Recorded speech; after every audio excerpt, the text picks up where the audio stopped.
Bonsoir tout le monde, ici Monsieur Cacahuète et Hello.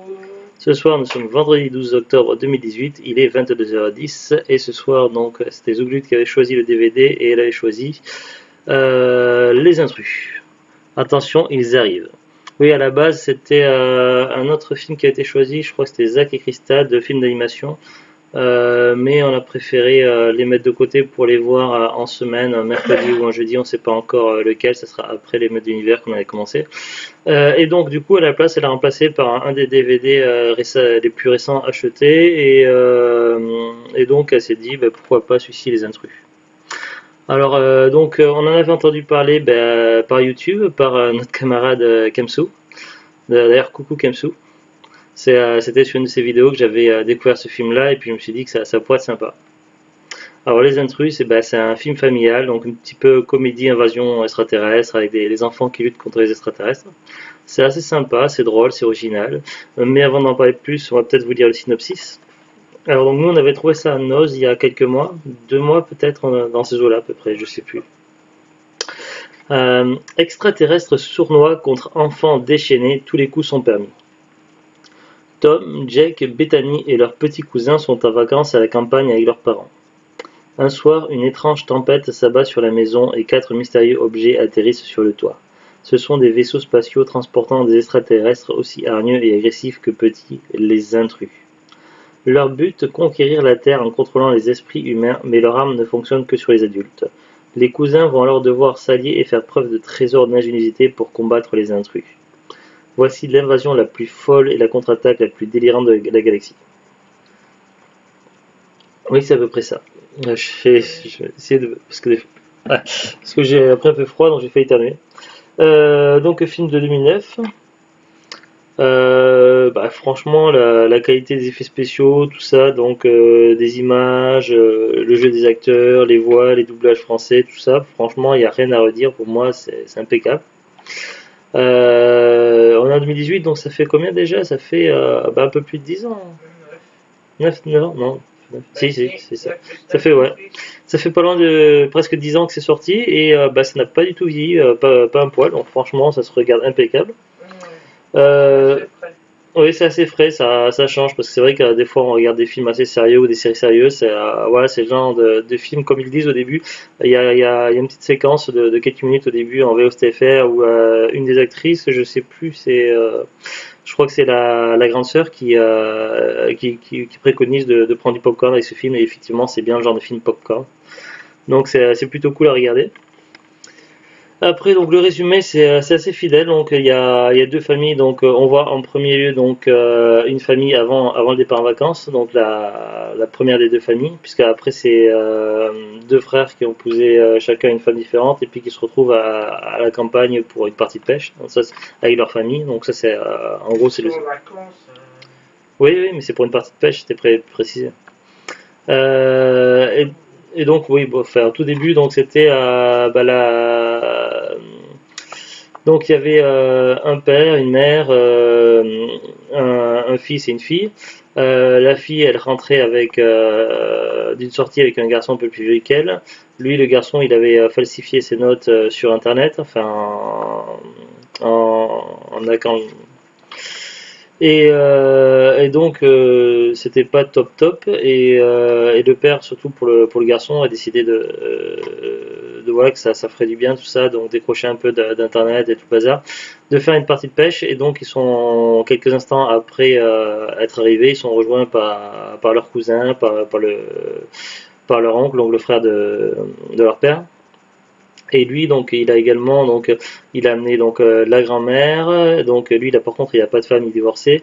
Et quatre enfants, deux petits jumeaux, quatre. La fille, elle est avec eux aussi, la petite Camille. Non, la petite, c'est la petite sœur. Ah oui, c'est vrai qu'elle était. Non, oui, c'est vrai. Donc, il y en avait trois de chaque côté, oui. Donc, il y avait dans la première famille, il y avait la grande sœur, la petite sœur et le frère. Et dans notre famille, donc c'était trois frères, donc deux jumeaux et un plus grand qui a à peu près l'âge de son cousin. Et donc très vite, eh ben, ils se retrouvent confrontés à une évasion extraterrestre, mais qui sont pas bien grands, donc il y a un petit peu comme des petits trolls, enfin voilà, c'est ou des petits gnomes, comme on pourrait dire. Et c'est assez marrant parce que leur façon de parler extraterrestre, ils parlent un petit peu comme les enfants, tout ça, au niveau du langage, et, et donc eux, les extraterrestres, ils ont un objectif bien précis. Ils doivent atteindre, ils ont quelque chose qu'ils recherchent dans la maison. Je vais pas tout dire pour pas spoiler. Et les enfants, ils se rendent compte qu'ils ne peuvent pas compter sur les adultes face aux extraterrestres, puisque les adultes peuvent être, on peut prendre, les extraterrestres peuvent prendre le contrôle des adultes et les utiliser un petit peu comme un système de télécommande et donc leur faire n'importe quoi. Donc les enfants se disent qu'ils peuvent, ouais, ils peuvent compter que sur eux-mêmes et donc tous les cousins ils s'allient ensemble pour essayer de combattre et de repousser comme ils peuvent les extraterrestres, donc en usant des subterfuges, en essayant d'éloigner les parents pour pas qu'ils se fassent capturer et pris de contrôle par les extraterrestres. Donc il y a pas mal de situations assez drôles, c'est frais, ça se regarde bien. Il y a aussi pas mal de références sur la thématique du jeu vidéo. La première référence sur les jeux vidéo, c'est laquelle je sais plus, à un moment donné, ils étaient dans la chambre, je crois, et ils ont parlé à un moment donné de la Wii, de la Xbox, de Halo. Puis après, donc assez rapidement, donc un peu plus tard dans le film, donc on voit un des enfants qui sort une DS. Je crois pas que c'était une 3DS, c'était une DS. Après, quel modèle c'était? Est-ce que c'était pas la Fat DS? Je crois que c'était la deuxième version DS. Enfin, il y a eu plusieurs versions différentes, donc c'était pas la DSi non plus, non? Non, Elle je sais ressemblait un peu à rien, la le Fat, mais je sais pas. c'était quoi? Oui, mais après, c'était pas forcément une DS qui était sortie à l'époque du film non plus, ça pouvait être sorti avant. Attends, 2009, c'est la sortie de la DSi, donc ça doit être celle en dessous. Il y avait un petit personnage dans Lego, il m'a semblé penser que c'était Mario, mais je n'étais pas sûr, j'ai un doute. Il y a aussi une référence que pour moi qui était flagrante, mais après, bon, Zulu ne l'avait pas, puisqu'il faut vraiment être connaisseur de la série Halo. La saga des jeux vidéo Halo, donc bah, j'ai découverte avec le premier jeu Halo sur Xbox. À l'époque, je travaillais dans une tour à la Défense sur Paris et c'était un collègue de travail qui avait ramené un soir sa console avec 2-3 jeux dans sa Xbox et c'est là que j'avais découvert le jeu Halo et voilà, j'avais trouvé ça génial et puis donc du coup 2-3 jours plus tard, je m'étais acheté la Xbox avec Halo et puis d'autres jeux donc voilà, j'avais craqué. Et voilà, donc après j'avais suivi avec Halo 2 que j'avais précommandé, et que j'avais terminé le jeu en mode histoire, j'avais beaucoup joué à un réseau, donc voilà, après j'ai suivi Halo 3 DST, etc. Voilà, c'est une série de jeux que j'adore, donc j'ai même ici à côté de moi, voilà, je peux vous montrer, donc j'ai malheureusement avec les déménagements tout ça, et je n'ai plus des premiers Halo. J'ai réussi à en retrouver un Rocante du Halo 1, mais pas en aussi bon état que j'aurais espéré. Je suis dégoûté de ne plus avoir Halo 1 et Halo 2 comme je disais l'autre fois. J'ai quand même trouvé Halo 2 sur version PC, parce que j'essaie de faire la collection des jeux Halo, parce que c'est une de mes séries préférées. Donc j'ai également donc sur Xbox 360, j'ai réussi à tous les trouver, que j'ai 9 tout ça. Donc bon après j'ai déballé pour les jeux évidemment. Donc Halo Reach, Halo Halo Pro, Halo Combat Evolved Anniversary, la version avec fourreau parce qu'il y a une version sans fourreau. Halo 3, Halo 3 ODST, Halo 4, Halo Wars. Je sais même celui-ci que j'avais trouvé neuf et que j'ai déballé. Donc normalement c'était vendu une console, mais j'ai trouvé ça en brocante neuf, ce blister. Halo Vital. On n'a pas de Xbox One, mais j'ai même acheté les Halo sur Xbox One pour être sûr de les trouver le jour dans la console. Donc le Halo 5 Guardians et Halo The Master Chief Collection. Il me manque le Halo Wars 2 qui est sorti sur Xbox One. J'aimerais l'acheter dans la dernière édition la plus complète qui existe, mais bon, pour le moment je n'ai pas les sous. Donc voilà, et puis il y a les livres qui sont... Bah, je vais pas tout le montrer, mais voilà, j'ai les livres de poche, je les ai absolument tous ceux qui sont sortis en français dans l'édition Milady, puisqu'il y en avait 2-3 qui étaient sortis dans l'édition Fleuve Noir autrefois. Donc voilà, je m'éparpille un peu, mais pourquoi je vous parle de Halo? Tout simplement parce qu'il y a un des extraterrestres qui n'est pas comme les autres, qui n'est pas un soldat pour envahir la Terre. C'est lui, il est plutôt pacifiste et il se rend compte que les humains ne sont pas forcément ce qu'il croit. Donc il se lie. On leur a dit. Oui, voilà, et donc il se lie d'amitié avec un des enfants.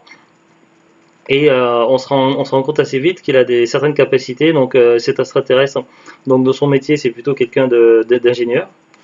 Donc déjà, voilà, son métier c'est ingénieur. Il doit bricoler des choses, il doit faire des choses pour les envahisseurs. Donc il est de la même espèce que les envahisseurs, mais à une différence près, il a quatre bras. Et ça, c'est intéressant aussi. Donc ça, je vais expliquer après pourquoi. Il a quatre bras extraterrestres, contrairement aux autres qui en ont deux. En plus de ça, donc il est capable de réparer les choses, d'assembler les choses, d'améliorer, même il parle même de customiser, donc il peut améliorer une arme, tout un équipement. Et voilà, donc il est pacifiste, il a quatre bras, et il peut bricoler, c'est un ingénieur, il peut fabriquer des trucs, il peut améliorer les choses. Et ben voilà, si vous connaissez bien la série Halo, si vous connaissez vraiment bien, si vous êtes super fan comme moi, et ben la référence, c'est simple, c'est les ingénieurs. Il y a plusieurs espèces de Covenants dans Halo, et il y a une espèce parce que les Covenants à la base c'est pas une race, même c'est un ensemble de races extraterrestres qui sont réunies sous une seule conglomération dans un but bien précis. Et donc une des espèces Covenantes sont les Uragox. Alors c'est pas évident de prononcer, donc on les appelle aussi les ingénieurs ou les Uragox. Et c'est une espèce de créatures pacifistes qui ne veulent pas faire le mal et qui ont été enrôlés de force par les forces ennemies envahissantes Covenants. Et il possède plusieurs tentacules. Donc là, on peut faire l'allusion, la référence au fait que l'autre extraterrestre dans les intrus a quatre bras. Donc plusieurs tentacules, quatre bras. En plus de ça, les ingénieurs, les Urgox, ils sont capables de tout démonter, réassembler, de tout améliorer. C'est des super bricoleurs, tout ça. Et en plus de ça, ils sont pacifistes. Voilà, c'est clairement une référence à Halo aux ingénieurs. C'est voilà. Certaines références étaient relativement visibles, celle-ci, à moins de bien connaître la série, on pouvait passer à côté. Et donc voilà, pour moi, c'est vraiment flagrant. Je sais pas si c'est le réalisateur du film Les Intrus ou si c'est le scénariste du film, mais en tout cas, quelqu'un parmi ceux qui ont participé à faire ce film-là, en tout cas, quelqu'un était clairement fan de la saga Halo et ça se voit. Mais pas que. Donc il y a aussi d'autres références. À un moment donné, donc il y a un combat donc d'adultes par télécommande, donc système de télécommande extraterrestre. Et donc ils font faire un petit peu n'importe quoi, donc on voit un petit peu des scènes d'action, mais vraiment incroyables, un petit peu à la Matrix. Et à un moment donné, il y a une uppercut qui est fait d'une certaine manière. Il y a aussi une sorte de coup de pied comme ça. Et c'est clairement en référence à deux des attaques spéciales de Ryu et Ken de Street Fighter. On peut clairement voir la référence. Donc voilà, donc moi personnellement, moi qui suis fan des jeux vidéo depuis toujours, depuis que je suis tout gamin, donc voilà, c'est des références qui me touchent et que j'ai déjà dans l'ensemble j'ai bien apprécié, j'ai beaucoup apprécié le film, j'ai bien aimé, mais en plus de ça, le fait qu'il y ait ces références là, ça me touche particulièrement, donc j'ai vraiment beaucoup apprécié. Après voilà, globalement le film était vraiment très très sympa, c'était un film frais, ça change un petit peu des films sérieux, tout ça, donc c'est un film familial. Après à la limite d'âge, je sais pas. Moi mon fils a 9 ans, globalement le film est tout public, il y a Il juste pourra le regarder, mais ça n'intéressera pas. je sais pas si je pense qu'il faudra peut-être attendre un an ou deux avant que mon fils regarde ce film là. Parce qu'il y a des passages un petit peu trop sérieux, mais bon, après, dans l'ensemble, il y a aussi beaucoup d'humour, beaucoup d'aventures, mais vraiment sympa. Et puis, au niveau des thématiques, il y a des thématiques qui sont peut-être un peu plus un public à partir de 12 ans que 12-14 que l'âge de mon fils. Certains sujets qui ne risquent de pas forcément l'intéresser, mais par contre, je pense qu'il apprécierait pas mal les extraterrestres, tout ça, qui sont vraiment drôles. Donc voilà, c'est un film familial, mais après, à partir de quel âge, la question se pose. Après, tout dépend aussi des enfants. Donc il y a des enfants qui sont plus en avance que d'autres. Je vois par exemple les petits cousins de Zouglut qui sont vraiment très très en avance et sa petite cousine à Zouglut qui est... voilà, enfin, tu, tu saurais expliquer mieux que moi parce que... Bah que... Elle a 11 ans, ma petite cousine. Oui, non, mais c'est pas ça. Je disais qu'il y a certains enfants qui sont plus en avance que d'autres au niveau de... Maturité? Voilà. Oui, Ben, mais c'est une fille, c'est normal. donc voilà, je pensais que tu allais expliquer, mais voilà, bon, tant pis. Je vais expliquer quoi Je sais pas. Je sais pas comment expliquer, Ouais. c'est normal. Oui, non, mais parce que voilà, par exemple, moi, mon fils, il est quand même assez émotif, tout ça, donc quand il y a une scène. Ah oui, mais c'est le caractère aussi. Ouais, ouais, ouais, voilà, c'est ce que j'ai essayé, mais toi, tu sais expliquer mieux que moi, non, d'habitude. Bah, Mais je sais pas là. comment expliquer, Lui, c'est vrai que des fois, quand il y a des scènes un peu tristes où il y a des personnages, on ne sait pas si on va mourir ou quoi, ou enfin, si cela. Voilà, donc je pense que c'est quand même un peu tôt, mais peut-être dans un an ou deux, à voir.